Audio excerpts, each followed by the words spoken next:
Good morning, Hot Wheels fans. This is Stick Shift Hot Wheels for another review, a very special, highly anticipated review. This is the 1993 Hot Wheels Revealers series, and these cars were the original mystery cars. Each car had a number, and it came in a blister pack packaged in a yellow paper bag that you would dissolve in water, which I think would lead to rusty axles. Each car had a number. Each car had 3 different color variations with the same tampo design. As you can see here, the Ferrari Testarossa, I have all 3 colors, and they are some of my most cherished and favorite Hot Wheels vehicles of all time. There's 12 different castings and the 3 different colors. The cars that you see in the background, 7 of them came from one lot that I won, and they were in amazing condition. So after that, I decided to purchase more of them. And what makes this lot unique is that I bid on multiple different listings to secure these cars from the same seller, and I saved a lot of money on shipping because they were all shipped together in the same box. So I'm gonna do this unboxing of all these vehicles, then I'm going to get each car up on the turntable and do a proper review. And my goal is, if I have all 3 of the colors, to do those as one single video. So I hope you enjoy this. Here's the first car. This is the Jaguar XJ220 in metallic purple with lime green ultra hot wheels. And I don't know if the purple one is more desirable, if it's harder to find, but I've been looking for a long time to find one in purple, and I couldn't find one. This is the only one I found, and it was with a lot of one other car. I think a Ferrari was with it, which is why I have a duplicate 348. But hey, sometimes you gotta buy a car you won't really need to get the car you do need. That's what I learned from a couple other YouTubers.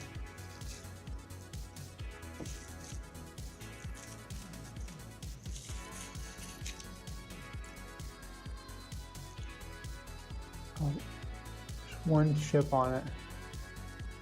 Other than that though, oh my god, it sparkles. There's one chip on it. It sparkles though, there's the chip. Wow, very, very nice. Okay, so I'm doing the duplicates first. Here's the rare Ferrari Testarossa with the guitar and the looks like a heartbeat on the side. Here it is up here, and it's a very rare car in mint condition. They seem to be selling between $40 and $60. So to have a second one in the collection is definitely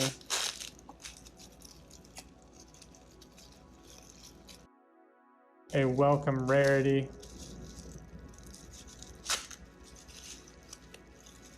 Let's see what this one looks like. Oh my god, it's mint too. Oh, wow. Money, money, money, money. Bumper doesn't seem to line up with these cars for some reason. Oh my god. Okay, I'm gonna have fun comparing these two. These are 2 cars that are definitely gems of the collection. Next up, we have the Ferrari 348, and they were in 2 separate lots. There was 3 of them together, and then one of them was with the Jaguar. I don't know why he didn't just put all of them together, but I guess because people think that it's a lot of 3. So I'm gonna start and leave the rare one for last. And there's 2 white ones. And I think I have a color variation, actually. I think one of them is lighter than the other. This one's got more cream. We'll see. If I have a color variation, that's frigging amazing for these rare cars. And it would be really hard to know that unless you bought multiples.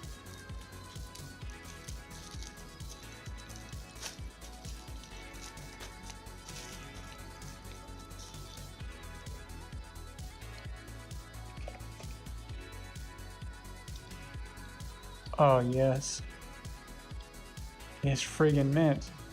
Sometimes it pays to bid on these cars, boys. Sometimes you gotta pay $10 more than you were really wanting. God, Jesus Christ. The fucking tape job on this motherfucker. God damn. Tape it that securely, especially when they were packed in the package so well. Jesus.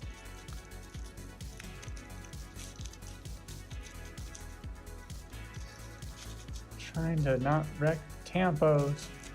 The tampos!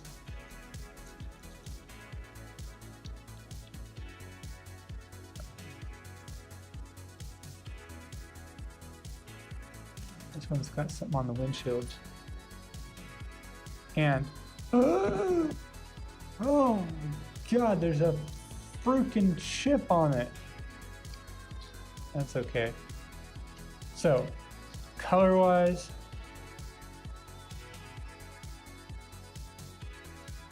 they're the same color. And to be honest, now that I have, oh my God, they must be common. I've got 3 of them. Now that I've got 3 of them, I actually have one that appears to be in mint condition without any chips. Next up is the second hardest variation to find. And it is none other than the Ferrari 348 in bronze.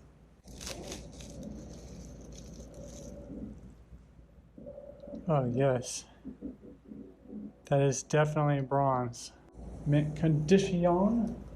Last but not least, for me, the piece de resistance, which is why I bought the Ferrari 458 lot, was the 348 lot was this one. This is one of the only reviewers that has the same color paintwork and the same color wheels.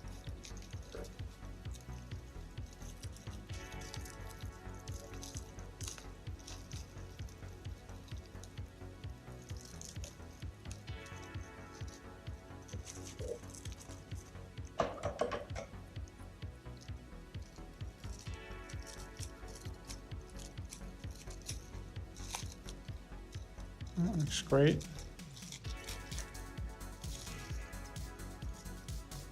Cut, you fucker.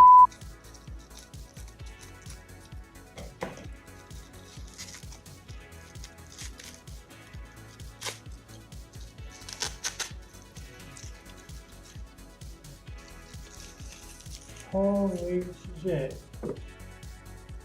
And this car, holy shit. God, yes, yes, yes, yes, yes, yes. It's mint. This is one of the cars of the entire series I wanted the most. It's got the money bags and it's painted the same fluorescent orange as the Testarossa, and it's got orange rims. It is absolutely amazing. And the piece de resistance is that it's mint.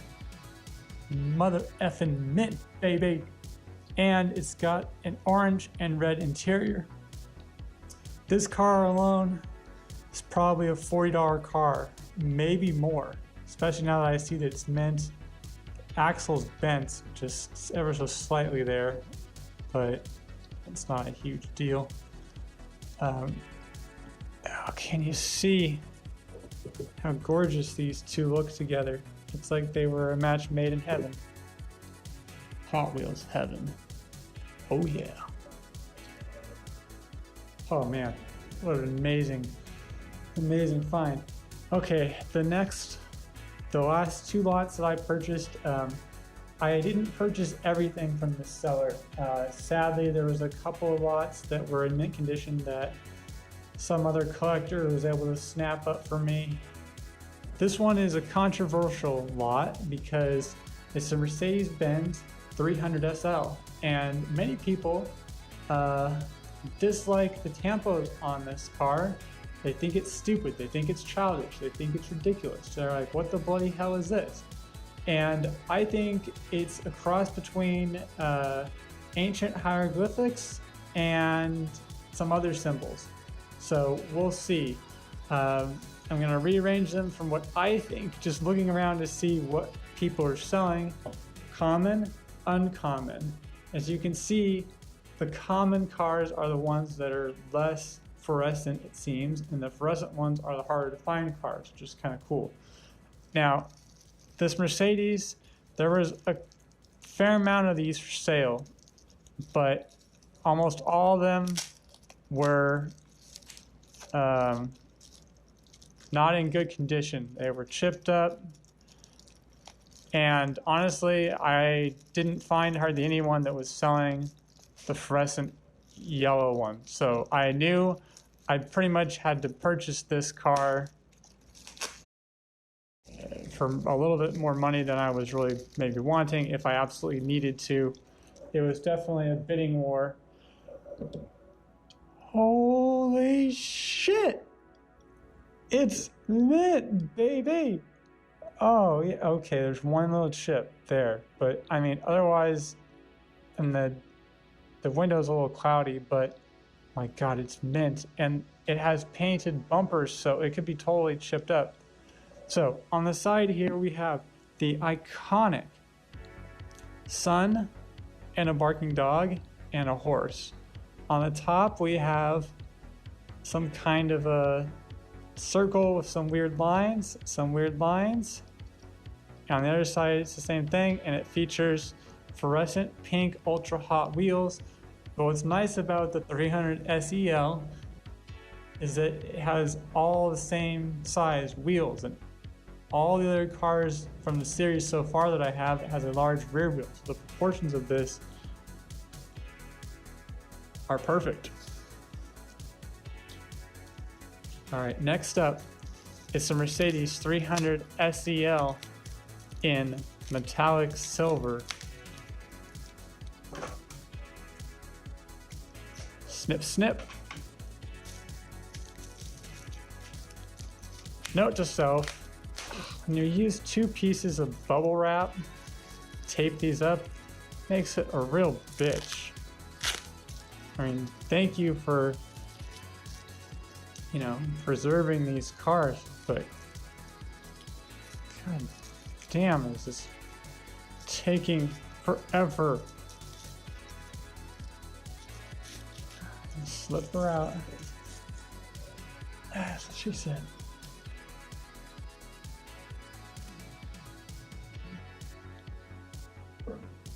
Oh, yes. So yeah, I don't know what happened to these windows. They're kind of cloudy, and the listing photos were complete shit, but God, do I love this metal base. It's painted the same color as the car. Fluorescent orange, ultra hot wheels. And if you'll notice, same tampo design. That's really cool. Okay. Here's the rear car. It was hard to find.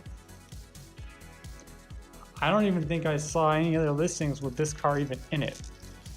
That's how I think it's hard to find. Because literally, couldn't find it. Been searching for these for a couple of weeks now. Off and on.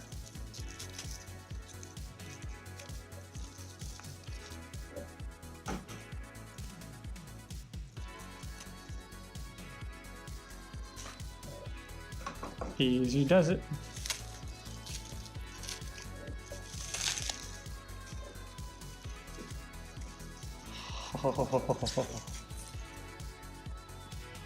Whoa, that's interesting. For whatever reason, this car doesn't have a painted base. It has an unpainted base. Is that a rare variation? Why wouldn't they paint the base, for God's sakes?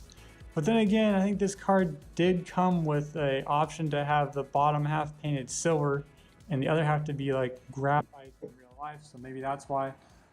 Oh my Lord, it is mint. There's a Mercedes logo there, but there's so much paint you don't even see it. See how this one, you can totally see it really well? And for a lot of these cars, the tampos will be missing and the chrome grille here would be all chipped up. Totally chipped up. So here's the difference. Painted silver base, unpainted base. I don't know if you can tell that, but that's a huge difference. I'm gonna have to look that up. That's really weird. I think this is how the car's supposed to be though, but oh my God, what if this was some rare air that there wasn't very many of? After looking at all my reviewers, at least these ones here, there is one more thing I'd like to note from this second seller that I purchased this lot from. You know, the photos weren't 100% the best, but apparently the windshields are all like foggy and hazed over.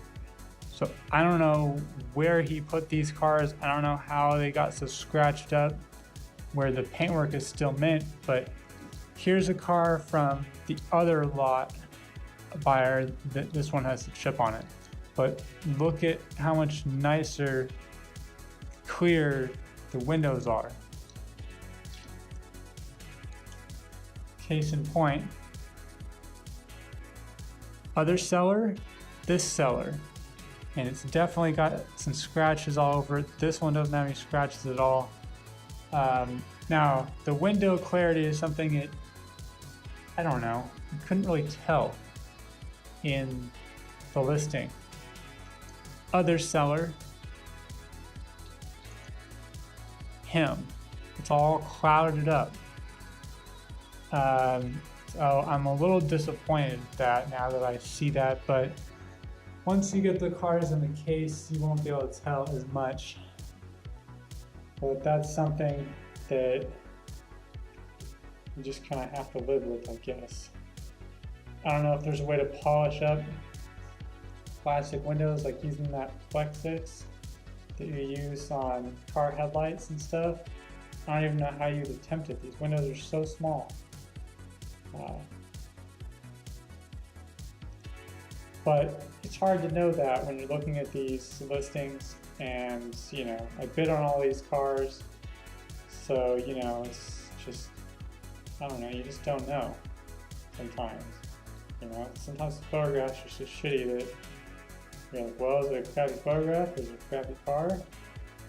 After seeing the windows in this condition, I can now see why these cars are fetching such a high price, mint condition out of the package, because most of the cars have chips all over the noses, all over the cars, and the window thing is inexcusable. I don't even know what to say to that. And of course, you know, this guy's listing photos, you know, they were lit, but they weren't lit, you know, a ridiculously amount well. It's almost like he was trying to hide the fact that the windows were fucked. As you'll notice in these Solar CX-5 photos, there seems to be a smudge on the left-hand side of his camera lens, so it's smudging. Oh my God, ew, David! That portion of the car, so that doesn't help very well. I mean, you can tell that there's not many chips on the car, so it looked good, but you can also tell that the camera can't handle the neon paint, so you don't get a good judge of what the car really looks like. They're kind of grainy. They're really shitty photos. I mean, he shot them in a booth, quote unquote, but they're not good pictures at all. This one's blurry. It's really poor. I think maybe that's why there was only a couple people bidding on these cars, because it was a huge risk. I took a huge risk in purchasing them, but they look like they were mint, and they pretty much are. So as you can tell from the photos, you can't really see that some of the windows are cloudy. But hey, this is what happens when you're buying a car from 1993 and it's not in the package. If you want a mint car, you gotta pony up even more money for one that's still in the package. So I rolled the dice. I think I did pretty well. The good news was this eBay seller combined shipping, so I only paid $10.40 to ship 13 cars. The seller notes in the listing that all these cars are fresh blister pulls. I call bullshit on that. No way in hell the windows would be this cloudy. It's rare that you have someone that's selling all 3 color variations in the same lot at the same time. It saves a lot of time, energy, saves a lot of money too, because you don't have to try to hunt down these other variations. You know, the Testarossa, I bought them one by one. Well, 2 of them were in one lot, but you know. Now that I see that, it's like it's kind of cloudy on that one too. It's not a huge deal, but that's something to consider. Now that I'm looking at it, I think a clear paint job in one chip is more valuable than cloudy windows, personally. But who knows? Some of these cars maybe I'll end up selling. Thank you for watching my epic unboxing of a large 1993 Hot Wheels Revealers toy car lot. If you like this video, you may also like to watch some of my other Hot Wheels Revealers reviews. I will be doing reviews of each model car from this series, so stay tuned for those videos. Have a great day.